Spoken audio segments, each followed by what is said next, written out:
Before we get to this very special episode, we at Taste would like to send a very big hug to all of you affected by the Los Angeles wildfires. We are all thinking about you and hoping for a fast recovery. And listeners, if you would like to donate to support the relief efforts, we have included links in the show notes. And for those of you in and around LA or planning a visit soon, we also encourage you to get out and dine. It's one of the best ways to show the hospitality community you care. Now, on to the show.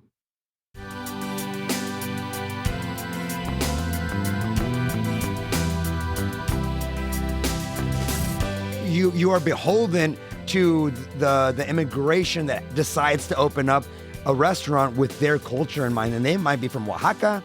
They might be from Chihuahua. They might be from the heart of Mexico. The nice thing about San Diego is that it's so proximal to the border that you just get a hodgepodge of stuff. This is Taste on the Road in California, presented by Visit California. I'm your host, Matt Rodbard. Today we have a very special episode. Visit California invited us out of the studio and over to the West Coast for a road trip around San Diego and the North County, including stops in Carlsbad and Oceanside. We're starting our road trip at the source at the legendary Chino Farms in Rancho Santa Fe, where the third generation of Japanese-American Chino family is busy cultivating specialty vegetables, fruit, and herbs beloved by chefs around California, including Alice Waters and Wolfgang Puck. We stopped by the farm on a busy Saturday to check in on the family, the crops, and the future of the farm. Do you want to tell us where we are today? Vegetable farm at Rancho Santa Fe, Chino Farms. So out of all the stuff you guys are growing right now, how much of it is coming out of the greenhouse versus is it all being grown there? Or? It's usually the temperature sensitive stuff. So all the micro herbs, the regular size herbs for the most part. Yeah. Eliza is speaking with Matsu Chino, who with his cousin Makoto helps run the farm and the popular Saturday farm stand. Matsu walks us around the farm's greenhouse. Originally, my grandparents they had a nursery up in Carlsbad, California.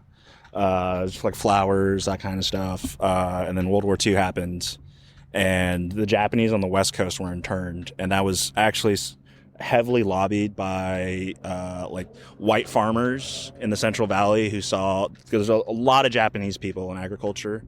They saw we could just take the land and their farms and stuff. So they lobbied heavily in California and the West Coast. Basically, all the Japanese were interned. They were sent to the Poston internment camp in Arizona. And then after the war, they got out. They farmed around LA for a couple years, and then they came here in 1946. And then my grandfather essentially planted vegetables for mass-produced vegetables to send to the farmers market up in LA. And then it wasn't until 1969, it was our parents' generation, they started the farm stand. And I guess they wanted to branch out and do their own thing. And because my grandfather grew all these varieties, but it was for the family and for himself. It wasn't really you can't, it's hard to ship up a specific radicchio to, a market if there's no market for it. So yeah, they started the farm stand, and ever since it's been here. Yeah. Can you tell me about the kinds of produce you guys grow here at the farm? Yeah, for sure. Most of our vegetables are varieties that you wouldn't find in your supermarket. So we do a lot of heirloom varieties, a lot of, 4 different types of broccolis. So right now we've got Gailon, which is a Chinese broccoli, similar to a sprouting broccoli, purple broccoli, regular broccoli, and then broccoli spigarello. We have, because it's getting colder, a lot of winter greens. Fennel's really big right now. We should be planting kohlrabi soon, which I like kohlrabi for the historical fact. Charlemagne ordered that kohlrabi be planted across his kingdom because it was a very versatile vegetable, and it's a strong vegetable. Yeah, a lot of winter greens, kales. We'll do 3 different types of kales, radicchios, trevisos, a lot of bitter Italian greens. We've got probably 5 different varieties of potatoes right now. Usually we'll have sweet potatoes and squash, but we had an irrigation issue during the summer, and it killed one of our fields, and it was just all right, great. Well, I can't just plant something and it'll be ready next month. It's all right, well, I just got to plan for the next season. Suppose, yeah. Yeah, that's the thing about farming, I guess, is that you're not just looking a week ahead, but almost like years ahead and like what will come to fruit in the future. Right. Well, and like even with like crop rotation, like, just, we plant corn in one field one year and then we'll rotate it out. And same with the strawberries and everything else. So a lot of what Chino Farms is known for, I think in the food scene, is the connections that you've built with restaurants and chefs over the years. Can you tell me like a little bit about how those connections have kind of impacted the business, or what kinds of restaurants you guys are working with today? Yeah. I mean, absolutely. Like Alice was probably like the biggest friend of the farm in that sense. Wolfgang Puck too. Like, when the farm to table, like California cuisine thing took off, like I think we were one of the few places that like actually did what Alice was looking for. And like, it was incredible. Like, I mean, we'd have, Julia Child came by, like Mario, like all these guys. I mean, yeah, it set up the prestige for us. Absolutely. And like, we'd have Wolfgang and he'd stop by, right? And people would be like, oh, I just thought he was on the TV you guys have here. I didn't know he was actually here coming through. So like, that's always really cool. I'm curious how much you guys think about like the future of Chino Farms. Is there any things you guys have been working on, like the ice cream, or like kind of new things that you're introducing, or ways that you want to see the farm evolve in the future? Yeah, I mean, again, like I was away for a while.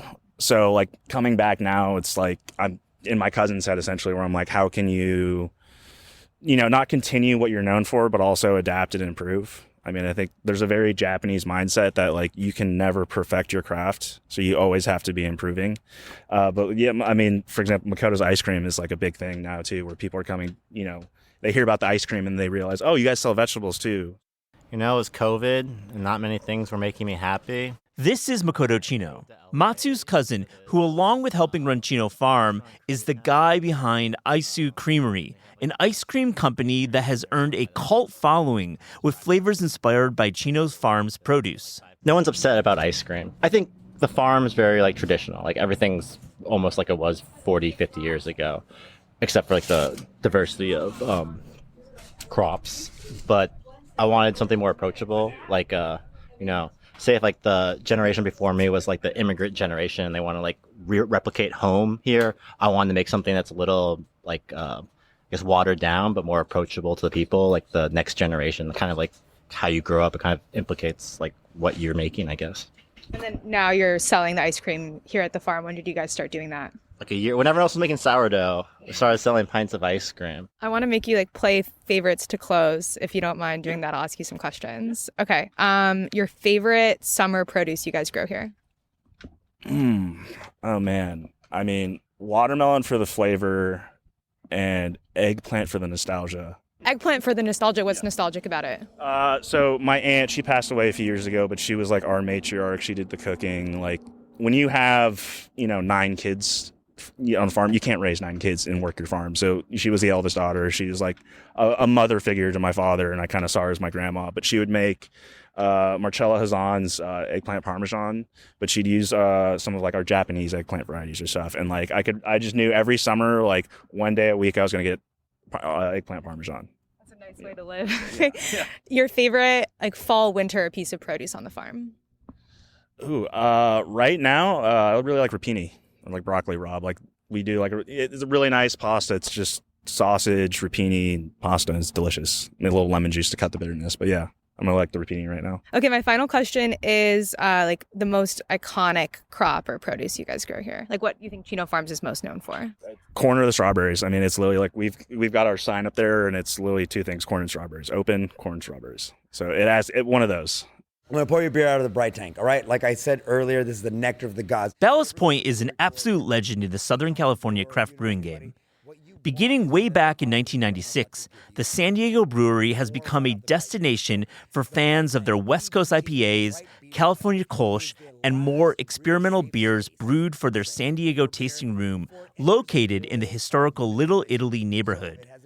We are joined there by Jeff Lozano, the brewery's jack of all trades, who gives us a tour. If you ever go on a brewery tour, if you ever hang out with the brewer, if you know anybody, what you want is for them to offer you what I'm about to give you guys right now, which is a pour right off the bright tank. So the bright tank, BBT, it's a bright beer tank, is the last real safe space let's say, for a beer before it enters a world of manipulation. So it hasn't been kind of like nudged by oxygen. It kind of hasn't been tickled by light. It hasn't traveled anywhere. This is 100% what we intended as a brewery to give you. This is an Imperial IPA, which is beautiful because I want to take you places. We are in the back room of your brewery. Yeah, you're just in set the scene. Special place. Not everybody gets to be here, by the way. Really? Oh, So we got yeah. the pass. Oh, you're sitting where all the magic happens, VIP dude. amongst all the screens. Yeah. We got to see the experimental brewing. You walked us through, but set the scene for us. We're walking in. Where are we right now? You're in Little Italy's Ballast Point location, which is the main R&D facility when it comes to our experimental brewing chops. One of the nice things about this particular slab of land, if you're ever in San Diego, for those of you that are not really too familiar with San Diego, this is like literally a hot spot. You know, there's a lot of great food. There's a lot of great drinking establishments. They're on the toitier kind of end of the Yeah, spectrum. And once in a while, you just want to pop in and have a good beer, dude. Look, the fact that there's a debate about what city is the craft beer capital of the United States, that's fine. The what I like is that San Diego isn't part of that debate. You know, I mean, like you really distill it down to like 3 spots. And to a lot of folks, I would say they understand San Diego being a craft beer mecca of the United States, not just because of the history, not just because of the Stones and the Carl Strausses and the Ballast Points and the Coronados, but because of what actually got spit out of the meat grinder because of it. Now you can't throw a rock without hitting a great brewery now here in San Diego. And I don't know what the metrics are, right? But like one of my metrics is, well, how many great breweries can you find in a slot of land, right? Like per capita or whatever. I'm not looking at awards. Yeah. I'm not looking at who's on the shelf or who has distribution. I'm looking at who has the best beer. And can you find it ubiquitously around town, no matter what alley you go down, you know? And San Diego is one of those cities where you come to San Diego and you come knowing that you're going to find some great beer. In fact, a lot of people rather, they come because of that. That is their hook, line, and sinker. Well, let's talk about the tourists who are here, because there's obviously the beach. There's obviously a lot of golf. There's a lot going on in San Diego, but really you have to hit up 1 or 8 breweries. Right. How do you talk to the folks coming from the Midwest, like folks coming from New York, where we're from, when they come to San Diego? How do you do the craft beer scene? How do you do it? I like the Bourdainian approach. Yes. I like telling my them language. I like respecting people's intellect and research that they've probably done, and not bringing up the spots that they probably already know, or at least that I can imagine that they already know. So I don't even bring up Ballast Point, quite honestly. They're most likely, if they're asking me, they already know that's probably going to be one of their spots.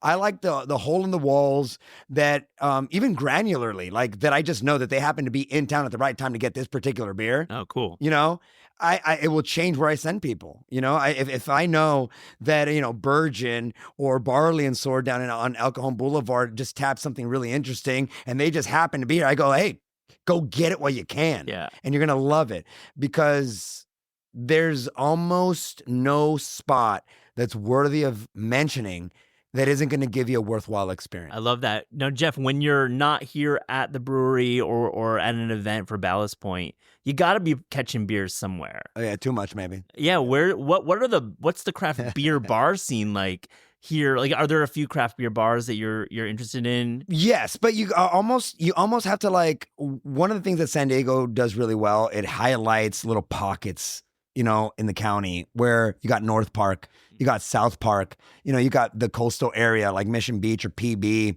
you know, you got East Village in downtown, and all of these places have their brewery or their little circuit, right, of great beer. So it's really kind of, my conversations have turned to go here because it's a great brewery. It's gone a little bit more towards where are you staying? Yeah. And I can tell you where to go.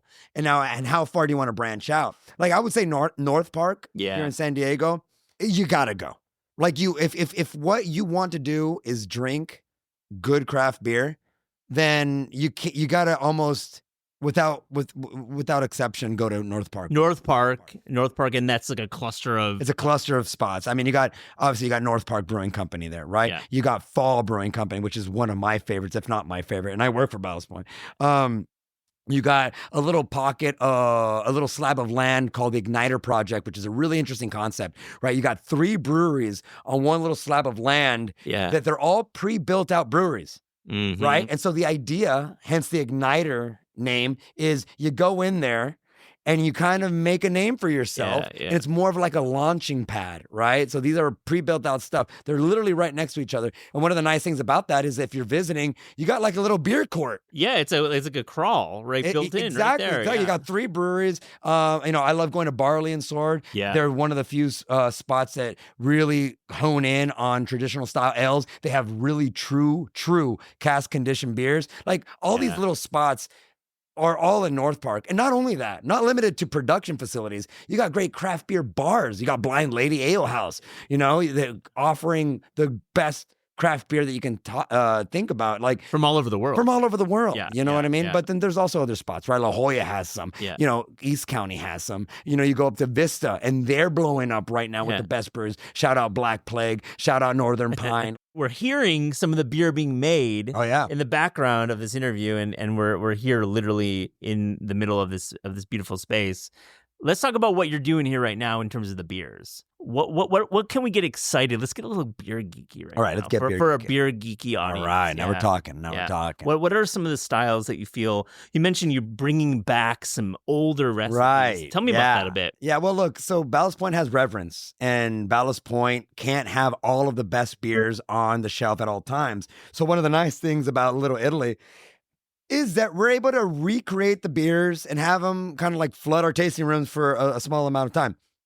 I kind of broke it down into 3 things, right? 1, we're brewing the beers that you love that you don't see on the shelf anymore, but you can come down and get, right? So like there are these rebrews. It's our little, scratching the historical itch.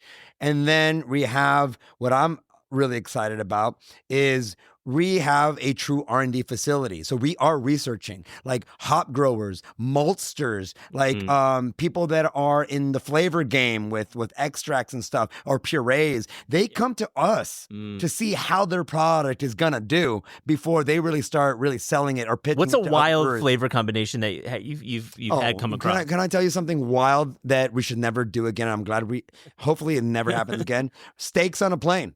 We made a beer with Montreal steak seasoning. And we're like, why the hell did we do that? Like literally, as we were drinking it, we're like, who thought this was a good idea? But anyways, that's what R&D is about. Yeah, that's what R&D is about. Development can be negative. Right. No, we've done everything from messing with chipotle peppers. Right now in the brewery, we're gearing up for our Victory at Sea Days, which is our Imperial Porter, but we spice it, right? So, so we have Mexican chocolate Victory at Sea Porter. We have a salted caramel, and we have Victory at Cereal, where we throw in a bunch of Captain Crunch, and it's beautiful. It's we're having a lot of fun here. Well, Jeff, I have to ask you before we close. It's a restaurant city, and Jeff, where are some of the places in San Diego that you would call your go-tos from the restaurant to go eat? Yeah, man. One of the nice things is that I do a lot of beer dinners. That's kind of like what I do. Mm-hmm. It's part of my job. I go and I host and I curate these beer pairings, right? So I'll give you like broad spectrum, like anywhere from this place called Crazy Burger in North Park, where he's doing like ostrich, he's doing wild boar, he's doing kangaroo and stuff like that, a gamey stuff and stuff where beer can kind of come in and start really playing a nice little tune with it. I have a buddy that just opened up his new spot that I like. It's called Pony Boy. He went into an iconic San Diego hotel, like a boutique hotel establishment in Point Loma, and he's doing this retro, awesome cocktails. They have beers, but he's just cooking up like crazy stuff. And it's a little bit more like fine dining, high-end stuff. And then there's honestly, like right next to one of my favorite breweries in Fall in North Park, there's a place called The Friendly Burger, which is all the talk of the town right now. Dirty flat top. You go in there, they're bumping Wu-Tang. Like it's just like you can shotgun a beer at their bar, and they're just doing like basically like dirty flat top burgers that are delicious, especially if you're kind of buzzed at 1 o'clock in the morning. I mean, the hamburger is iconic in California. Oh, it's iconic. So you lived in around LA. You're now living in San Diego. What's the best burger in California? In I'm California? putting you on the spot. Jesus Christ, I know. how dare you? On the spot, my all right, friend. before I answer that, I do got to say, because you brought up LA, San Diego, shout out to San Diego Mexican food. Because if you're not messing with Mexican food here in San Diego, you're not messing with Mexican food. Well, Jeff, right? let's go there. Tell me what we're missing. Ooh, dude, you're missing the real tacos. You're missing, like, you go down to Chula Vista and you find a good hole in the wall, and tacos El Gordo might be the one that everyone talks about. But dude, sometimes you're gonna see someone post up on the side of the street, and they're gonna be a street vendor, and kind of like the LA kind of community. There's really, really, really good tacos.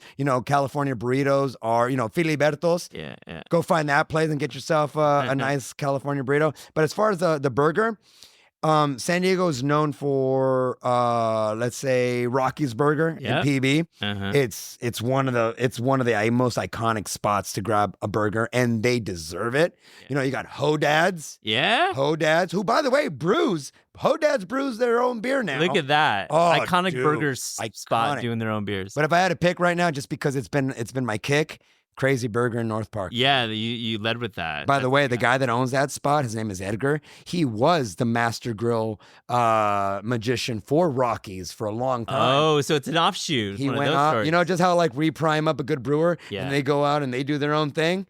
Rockies did that for this guy, and he ended up opening up or taking over Crazy Burger. He's making some of the best stuff.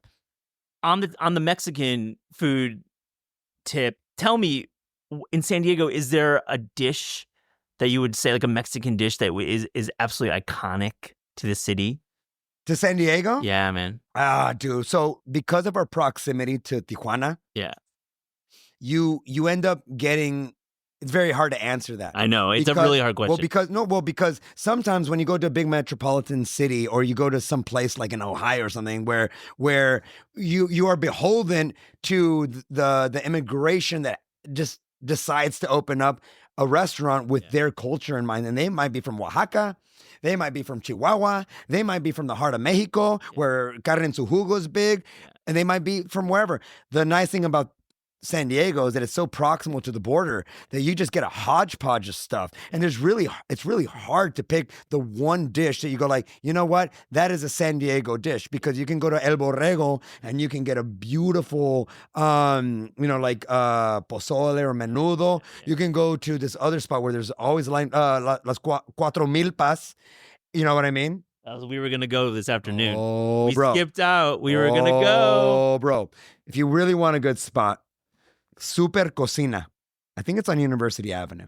And it really is like a cafeteria. Like, you go in there and you go like, it's a line of like hot plates. Yeah. And it's some of the best Mexican food that you'll ever have. I bet. I'm not saying that you should do this, but maybe sneak in a craft beer, because I don't think they have a lot of craft beer, but sneak one in and crack that. Get in open. a Ballast Point, get in a can, get in a crawler. The debate has always been who makes the better Mexican food, LA or San Diego. All my LA friends, because I have a lot. Yeah. They know this. I'm not saying anything out of school that they wouldn't. Sorry. San Diego, papa. Let's go. I will take that, Jeff. Right. I love that. Those are fine words. We're doing fine words here. Bring it. But by the way, that's a fight I want to be a part of. Yeah. I want people to go and support everything that's going on in LA, and then bring it back to San Diego. And if those fighting words bring everybody from LA to come down and I gotta taste it for myself. No. Good. Jeff Good. Lozano, this has been such a pleasure. Thank you so much for joining us. Thank you guys, man. That was awesome. Our California road trip heads up the 5 freeway to Carlsbad, a sun-soaked coastal playground known for hiking, golf, the incredible flower fields in the spring, and of course, a booming restaurant scene. We stopped by the very newly opened Wildland to catch up with the talented chef and partner Eric Bost. We also hear about a really exciting tasting menu restaurant he's just about to open. We're here on day one of Wildland. I mean, rare opportunity to be in a restaurant on day one, and you're sitting down for an interview, and there's like a crazy dining room happening. Yes. Like feet away. How are you feeling? Good stress. It was definitely a busy morning. We opened at 8 a.m. We're going to run it tonight until 9 p.m. There's no reservation, so we kind of didn't really know what to expect, but fortunately we had a line out the door at 8 when we opened. It didn't stop until, well, it hasn't stopped yet. No. But I feel good. We have a really good team. People I've worked with in the past, people I've worked with for many years, so I feel super good about it. And when you open Wildland, it comes on the heels of Campfire, which I've been to, and I had a terrific meal a couple of years ago. And, you're really starting to make Carlsbad a culinary destination. What were you looking to do with Wildland in terms of differentiating from all the great food that's happening here in San Diego and North counties? Sure. I think Wildland specifically was about a community restaurant that was no reservations first, all day, which we don't do with the other restaurants. So breakfast, lunch, and dinner. We want somewhere that you can just walk up. It could be coffee and a croissant, working on laptop in the morning. You could be meeting friends in the nighttime. We wanted things that were familiar foods, but done kind of with our own stamp on them, meaning we have a full-scale bakery in-house. We're making all our own bread. We've got rotisserie where we run rotisserie chicken, we run porchetta, we also have wood-fired pizzas, we have pasta. So again, it's familiar foods. We wanted something where the community could gather and just celebrate being up here. So let's talk about Carlsbad. It feels like one of the more slept-on cities in Southern California. Sure. And, your restaurants are really the foundation of this. But there's plenty of other things happening here. Why should our listeners come down to Carlsbad where, we fly into LAX and we're hitting all of our spots in like LA, but maybe travel south a little bit? Sure. I mean, a couple reasons. First, it is a small town. It has tons of charm. We're right on the coast. We do have quite a few great restaurants in the city, or in the town, the village. But it's not very far, right? So we're like 45 minutes from San Diego. So it's a great trip up if you're in the south. We're an hour and a half south of LA. Orange County is right across the military base. So we're close to a lot of things. I think the vibe in Carlsbad is still very like open, coastal, beautiful beaches, tons of things to do. So you write on your menu that Wildland is really inspired by North County, the landscape and the community, and talk about how both have inspired the opening of this restaurant. Sure. Well, first, it is a small town, so there's really about community. You see the same faces. We're a small team of people. We're just now with this opening, 200 people on our team, but we still recognize a lot of our guests. You know what I mean? It's like a very tight-knit community. So I think that was super important.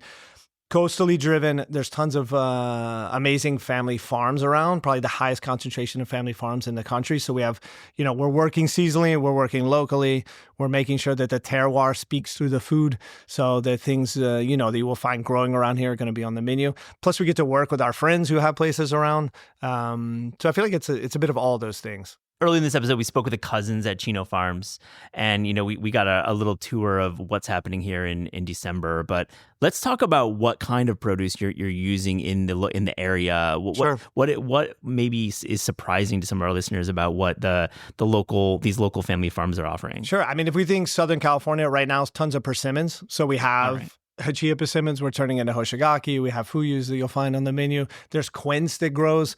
There's tons of young lettuces. We have turnips. There's like tons of herbs. It really depends on where you go. I mean, you mentioned Chinos. I met Tom like forever ago when I lived here 20 years ago, and Makoto, who's I see there all the time. So it is like a very small group of people, and we're all like, I think even just the chef community loves to support, great product for sure, but like just good people. So you worked in LA at a couple of restaurants, and you've worked around the world. And I can't wait to have you back for a longer conversation because I want to hear about Singapore because it's amazing what you're doing there. Definitely was. But talk about, are you like recruiting some talent to come down from LA down to Carlsbad? I feel like there's this huge opportunity here. I mean, there is. First, I think some of our chefs, so Caitlin, who's the chef de cuisine, she came down from LA. Yeah. We worked together in LA before. She was at the Rose in Venice. She worked at Auburn with me. So she definitely came from LA. Dushan, who's going to be the chef of Lilo, to be open early next year, was the chef de cuisine when I came to Carlsbad. We got to work together for a year. He went back to Europe. We brought him back for the opening. Mm-hmm. James, who's our baker, we brought him in from New York. So he was at Lafayette with Andrew Carmelini for 13 years, was at Per Se for 5 years before that. I mean, these are people who have a ton of skills and a ton of depth of knowledge and are just like great people. So really went through the recruitment, through like putting the team together, was find people who were passionate, who understood our culture, who understood what we were trying to build, and like had the skill set to do it well. Yeah. Well, Eric, we're sitting in there's dust everywhere. We're sitting in the future dining room of Lilo, and give us a little hint of what you're going to do here. I know it's going to be tasting menu. It's going to have a few seats. There'll be some movement happening. I don't want to spoil the show. I don't want to do that. But we can talk. We can talk. What's going to happen here? Because I love the ambition here, and I think we're always looking outside of LA for like where should we travel to for a really some fine dining. Yeah, and I think that is kind of here. Here is immersive. It's a chef's counter experience. It's 12 courses on paper, but it's probably 16 to 17 different bites. 2.5 hour experience. It's like really about a conversation and about like a shared experience with the team as well. So the cooks are the ones serving the food. We're able to talk about what we're inspired by. If we're bringing in fish from Japan that we're dry aging in house, or a compo we made from something from a local farm, or a ferment or preserve from the prior season. All those things are able to just be kind of conversational pieces. I think it's really important that we have our guests in the same room. You can see where guests are seating is like 5 feet away from where we're actually plating food and cooking food. So it's really about conversation, shared experience, coastal food, delicious, like thinking about layering flavors and how do we get the most out of products has been a very important journey for us over the past few months. And it should be very surprising as well. So we want to keep it interesting. Yeah. I mean, take me to your test kitchen. I mean, we've all watched The Bear. We know that there's like a lot of, emotion when you're going through what these 17 bites are going to be for this tasting menu that you're months away from opening. You also opened a restaurant just literally, 12 hours ago, 10 hours. So, I mean, you got a lot going on. So what's it like developing these dishes right now? Right now, I mean, a lot of it is theoretical still. Yeah. So we've been concentrating on Wildland. To your point, we just opened today officially. Wildland has been, a 3.5 year project. Lilo is in the same building in the back, so similar in construction timeline. But I feel like both the ideation was there early on, right? You write menus and then you come in and you kind of cook and R&D and things work, other things don't work. You think about the experience overall. What are you trying to do? I feel like in all of our restaurants, we're trying to cook to the personality of the experience we want guests to have, meaning at campfire, it's wood-fired food, very Americana or American West Coast perspective, vegetable-driven, lots of flavors, using red oak. At Jeune, it's a French standpoint. You know what I mean? It's like that's the inspiration point, but it's through the lens of Southern California. So again, highlighting seasonality, tons of local farms. It's a French vibe, but it definitely has a California undertone. And Wildland was like approachable food, understandable food, but done with our spin as well. Yeah. So yeah, we we were trying to make the best version of each restaurant. So a lot going on, but they're kind of different beasts. So what are you've opened for 10 hours ago, so you have no idea what's working on the menu. What are your predictions right now? Like hour 10 about which dishes on the Wildland menu are going to be the big favorites. If I think about breakfast, we're doing kind of a breakfast sandwich, which is we make pork sausage in house. We have hooks to your cheddar. It's spread with like this gribiche aioli, tons of arugula, and a charred egg. There's charred eggs everywhere on this menu. Guests seem to really be loving that. There's a pizza sandwich that we're throwing down as well, or throwing through the pizza oven. Yeah. Oh, fun. But we have smoked fish plates, a bit like a Jewish delicatessen. So you come, that we're producing 6 or 7 different fish in house. Oh, fun. Whether it's pastrami cured and smoked, or it's gravlax or salmon or octopus.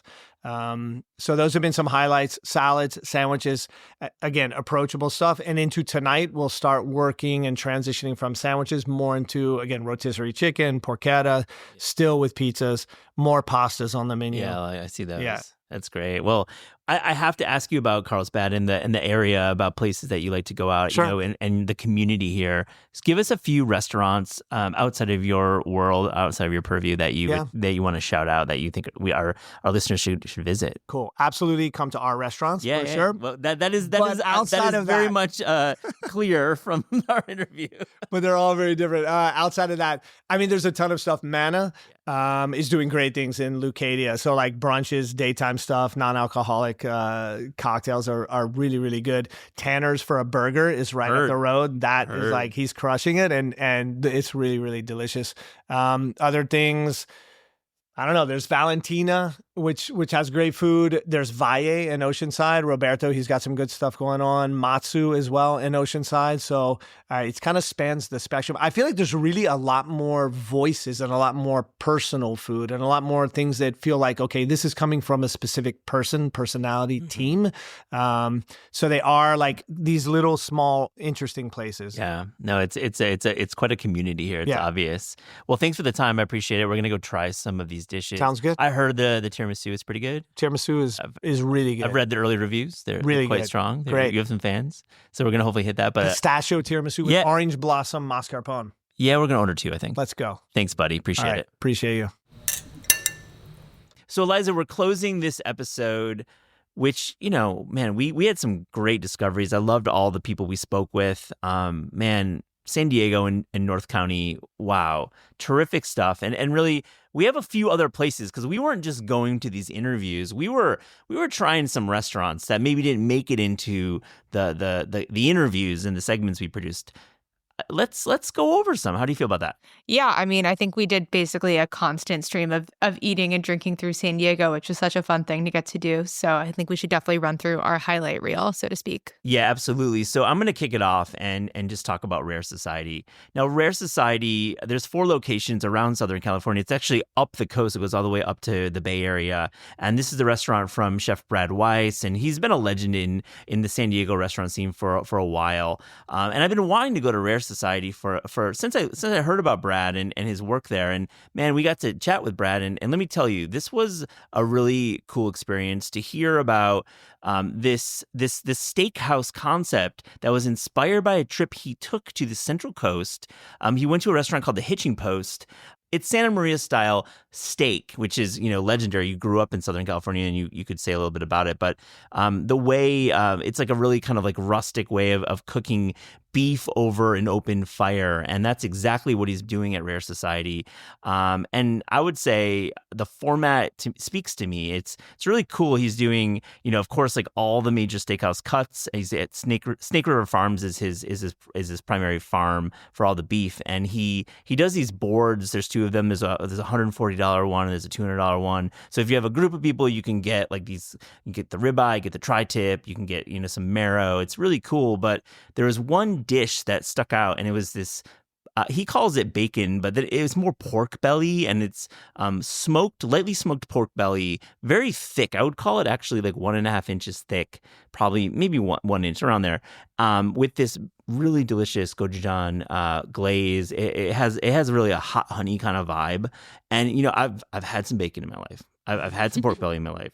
I've had some Korean pork belly in my life, and man, the way he served this with like these really, really beautifully chopped chives on top, it's like kind of a stunning dish when it comes to the table, and I loved it. It was really delicious. So, Rare Society, Chef Brad Weiss, one of my favorites. Yeah, I really liked that pork dish. I also think it's really fun that when you say Santa Maria style steakhouse, one of the things that makes that unique is that they serve salsa on the table at the Hitching Post and a lot of those other places, and at Rare Society, they have 5 different sauces that you can order to go alongside your steak, and one of them is that Santa Maria style, almost like a pico de gallo tomato salsa, which to me is like one of the best ways to eat a steak. So I think that's really fun. I love that you reminded me of that because, you know what, like screw the béarnaise, like steak should have salsa with it. It was such a great pairing and something that I haven't thought about for my own home steak cooking. But if you have a great salsa or if you make a fresh salsa, think about putting it on steak. So great reminder. Yeah, it's just like a carne asada taco. It's just you're only having the carne asada with the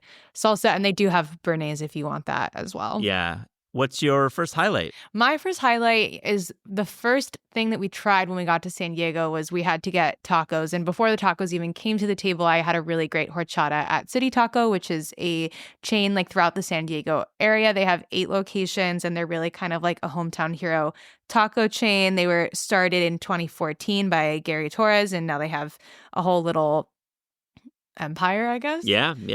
They have a bunch of spots, and I thought the horchata was just like super balanced and delicious, not too sweet at all, really nicely spiced, and it went really well with the chile relleno taco and like everything else that we had there. So I think that's my first thing. Yeah, City Taco was a really cool to visit it right off the plane. You gotta always have a taco right off the plane if you're flying into Southern California. Yeah, it's definitely the thing to do. Well, my next shout out is Tribute Pizza, and really it's a place that has been on my radar for a little while, and Anthony Falco tipped me to it. They have a really unique approach with the way they're doing this. They have all these pies that are tributes to places around the country, pizzerias of note, and I'll get into that. And you can order each of these pies in a different format. You can do it in the Neapolitan style. You can do it in the Pan Grandma style or the 18-inch New York's pizzeria style. And the tributes include Best Pizza, Roberta's Quarter Sheets, and of course the Costco food court. There's a Costco tribute, and there's a Home Alone tribute, the Kevin McAllister. Very fun, very whimsical place. I'm not going to talk about the pizza though. I'm going to talk about their soft serve. The ice cream uses milk from Strauss Dairy, which are, they're legends in the California dairy game. You see them on menus everywhere, and it really is a fine milk. We had two flavors. They had chocolate and vanilla. The chocolate had sea salt on it. The vanilla had olive oil. And I really enjoyed the soft serve. And, for a pizzeria to have soft serve I was really impressed. Yeah, I think everyone that we told that we were going to Tribute Pizza called out the soft serve to us. And when you're doing a lot of eating, like sometimes it's hard to prioritize dessert, but I'm really glad that we got the soft serve there. What's your next one? My next one is Wayfarer Bread up in La Jolla. We stopped by on a Saturday morning to get some pastries before we hit some spots, and it definitely is the place to be on a weekend. Lots of people there. And we had a lot of really great pastry, but I think the standout for us was the monkey bread with a passion fruit dulce de leche. And I almost didn't order it just because dulce de leche feels like a lot first thing in the morning for me. But I'm so glad that we did. It really wasn't too sweet at all. And actually that really tart passion fruit kind of cut through all of the buttery pastry in a cool way. And they also were growing the passion fruit right on site. You literally walk underneath the trellis of the vines to get into the bakery, and they have these very sweet, polite signs that say, please don't pick the passion fruit. Yeah. We're looking forward to baking with them. And I think getting to try it there and literally it could not be closer is just kind of, to me, the exemplary part of Southern California, that you can be growing that passion fruit and then turning it into breakfast. Oh, man. I mean, the lines, too. Let's talk about that. We got there around 9 and it was probably 20 people in line, but it moved fast. That's the key. You could get in, get your coffee and get your pastries. This place, I tried to go last time I was in San Diego and couldn't make it, but I was so happy you wanted to visit. Yeah, and I think it would be really fun to be a local or to be cooking in San Diego because their bread is really beautiful, and they also have these stacks of English muffins that I think a freshly made English muffin, not from the grocery store, is such a rare luxury. So I think that would be fun to have also. So my next highlight is the Salk Institute. And of course, Jonas Salk invented the polio vaccine. And, we learned about that in U.S. history class. And in the 1960s, this institute was founded, and it today remains as a very crucial research center for general science. There's a really cool program that they're doing called Harnessing Plants that basically they're learning how plants can grow in climates that are slightly elevated or increased in temperature and humidity than now, of course, related to climate change. So that's very important. But they also have led breakthroughs in aging at the Shock Center. And there's also all sorts of cancer research there. It's a working institution, one of our country's most important, and it's beautiful work that they're doing. But not really, but I'm just going to say we went there for the architecture because this is one of the, I would say it's a living masterpiece of the brutalist design movement. And this structure is incredible. I actually went there a couple years ago. I was an uninvited guest and I tried to take some photos and I was politely asked to lead the premise. So I had to reach out to the Institute to see if they could give us a tour. They were so nice to offer us a walking tour and explain what was going on at Salk. You can do that yourself. There's docent tours available for $20, and you can reserve those in advance. They do those once a week or so. Check it out. In the link in the show notes, we'll offer a way to do that. But really, what an incredible structure. They've had lots of photo shoots there. They've had Louis Vuitton did a fashion show there, I think about a year ago. Louis Kahn is the architect, and it's right on the ocean. And if you have a chance to walk around this structure, hear a little bit about the work they're doing, it is a must if you're in San Diego. You have to go check this place out.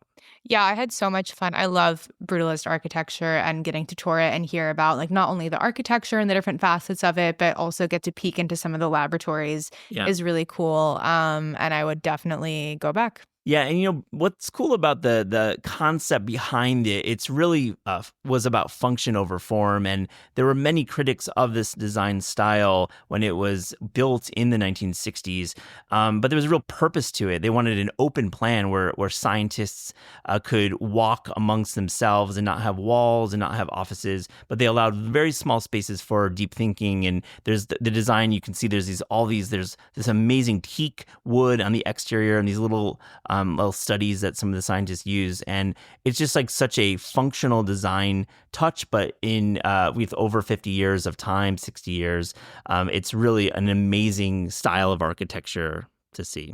My next thing was getting to visit Chino Farms. We did a great interview with some of the youngest generation at Chino that everyone got to listen to, but we also got to taste a lot of what they're growing. And I think two of my favorites, one of which was the Mar de Bois strawberries that they're growing. I think strawberries are really well known as being an export of California, but specifically this French varietal is very uncommon, and it's not something that I've gotten to really try a lot before. I found them to be smaller and more fragrant and have like a little bit more of a concentrated flavor, and they are one of the crops that Chino Farms really got acclaim for beginning in the 90s with Alice Waters and the kind of new California cuisine movement. So that was really special. The other thing that's special is that during the pandemic, Makoto, who's one of the youngest generation, started making ice cream, partially just to use up some of the crops that were happening at the farm that people weren't coming to get. And he has a little ice cream project called Isu Creamery. Then they sell the ice cream at the farm stand. It's really delicious. They do that famous Mar de Bois strawberry, but I really liked the raspberry that they were doing. And they make them as little ice cream sandwiches with Japanese wafer cookies on either side to kind of like cradle that creamy, fragrant fruit ice cream, not too sweet at all. And I feel like if you are in the area and you're going to pick up your fruit for the week or for the drive up, like get a pint of ice cream also. Oh yeah, if you're visiting San Diego and the surrounding areas, you should definitely make it up to Chino Farms just to check out the incredible produce. But of course, this is like the new cult pint in Southern California. When I posted on Instagram, a couple of chefs reached out and like, oh yeah, you've had the ice cream. It's really special and it's really good.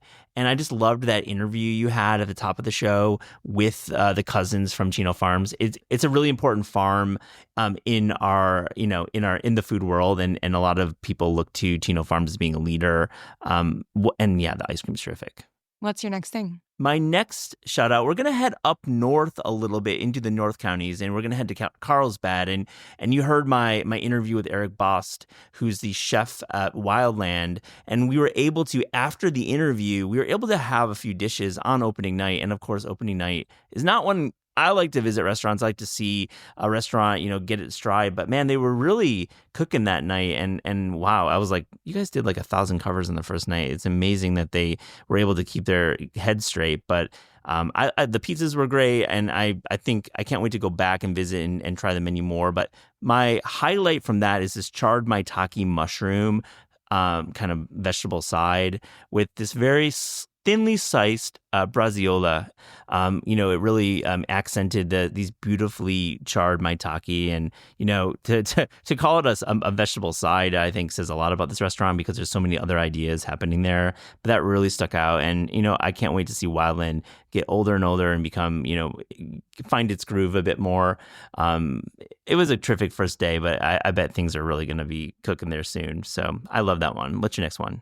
Yeah, I mean, it was just so special to get to be in a restaurant on opening night, and also just the scale of that restaurant, I think is really, as a New Yorker, whenever I head out to a place that has more plentiful real estate, like they really have a cathedral going on there, which is really cool. Yeah. The last one that I want to shout out is ice cream, which I feel like people in New York always say that there is no season for ice cream, but that's especially true in Southern California. And we got to go to Little Fox for ice cream on a listener tip, which was really awesome. And this is like a really beloved ice cream place in this area. They started during the pandemic, then they were doing pop-ups, and then they kind of moved into this scoop shop space in 2023. And I had two favorites. One of them was that golden hour flavor that we shared. That was passion fruit ice cream with some turmeric and macroot lime, and then a little bit of New York cheesecake swirled throughout. I think back on my passion fruit takeaway from this whole episode, it just was so tart and delicious. They also are doing a Choco Taco rework, which I was personally devastated when the Choco Taco stopped being produced. So this is definitely a fancier Choco Taco. It has more bittersweet chocolate and more of it. And I also had horchata as the flavor in it, which was really delicious and, certainly not the Choco Tacos of my youth. But I just loved this whole ice cream shop, and I thought it was really fun to go. Oh, it was such a highlight. And shout out to Jason Norton, a friend of the show. He gave us this great rack, and I really like that place. And I like the passion fruit was probably my favorite for sure. That was like my favorite flavor. And, I'm going to close and talk about just up the street in Oceanside. What a cool place. Wrench and Rodent. Now we had this on our list, and it's like, okay, rodent, right? I mean, why is there a rodent in the name? And yes, it's maybe not the most appetizing image, but once you walk through the doors, you realize this is a kind of different kind of izakaya experience. And I mean, it was punk at its fullest. They had Rancid on, of course. That was great. It was like totally on message. And I like what they're doing there. It's really like they have a rotating special daily that they print out, like all sorts of cool fish, local and of course brought in from Japan. And I just thought the rolls were really creative. They had one that had avocado imitation crab and a cilantro chimichurri that I thought really worked well. It was very sweet, and I thought that was a nice note to have with one of these kind of, you called it like a maximalist roll. I like that term. Mm-hmm. It was very cool. And I think the highlight was one of the dishes on the standard menu. It was a whole sea bream. I think they called it 50-50. I don't know. Was that in the title? It was a whole sea bream fried, and it was beautifully fried. And, you could pick it out with your chopsticks. And I love a fried whole fish. I will never pass it up on the menu. But they also had a sashimi course of sea bream. So it was like the same fish, but done 50-50, raw and whole fried. Beautiful presentation. I loved this. I've never seen this done before. I thought that was like really whimsical, and we had a great server. I just thought it was a cool place, and really forget the name, Rodent. It's odd, but it really is a standout on this trip, and really shows that Oceanside, a really cool town. I've been able to spend a little bit of time there and walk around during the day. Beautiful beach, and just chill vibes, man. Just absolutely the best town. Yeah, get some sushi and then go get some good ice cream after. Yeah, well, that was a really fun trip. Thanks for going on it. I feel like we did a lot. Yeah, I'm exhausted just thinking about it again, but also somehow hungry. Yeah, absolutely. Thanks, Eliza. You too. Thank you for listening to this very special episode, brought to you with support from our friends at Visit California. Special thanks to the fine folks at the Catamaran Resort Hotel and Spa and the Omni La Costa Resort and Spa, and to all the guests we spoke with on the episode.